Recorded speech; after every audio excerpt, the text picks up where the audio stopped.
میرے نبی پاک نے فرمایا مسجد اقصی میں جس نے ایک نماز پڑھی 25,000 کا ثواب، اور میری مسجد میں جس نے ایک نماز پڑھی 50,000 کا ثواب، اور اللہ کے گھر بیت اللہ جس نے پڑھی 1,00,000 کا ثواب۔ مسجد اقصی کا تو ذکر ہی چھوڑ گیا ہے، کیوں؟ وہ مسجد جس کی طرف منہ کر کے 15 سال میرے نبی پاک نے نماز ادا کی، مسجد اقصی کی طرف جدھر منہ کر کے تیرے اور میرے رسول نماز پڑھتے رہے، آج وہ مسجد یہودی کے قبضے میں ہے۔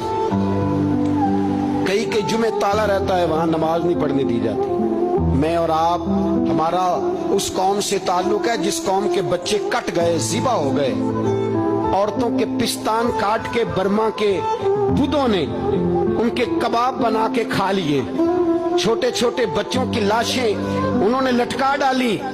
میرے بھائی تجھے خبر ہی نہیں، یہ تو جانا تو کبھی گنبد خضرا پہ، تو میرے مصطفیٰ نے فرمایا من ازا مسلم فقد ازانی، فرمایا جب میرا مسلمان تکلیف میں ہوتا ہے تو میں گنبد میں تکلیف میں ہوتا ہوں، مجھے درد ہوتا ہے، مجھے اذیت ہوتی ہے۔ پوچھ جا کے محبوب پاک سے، میرے عزیز کسی کو غم ہی نہیں ان لوگوں کا، کسی کو پرواہ ہی نہیں، کچھ سوچتا ہی نہیں ان کے بارے میں۔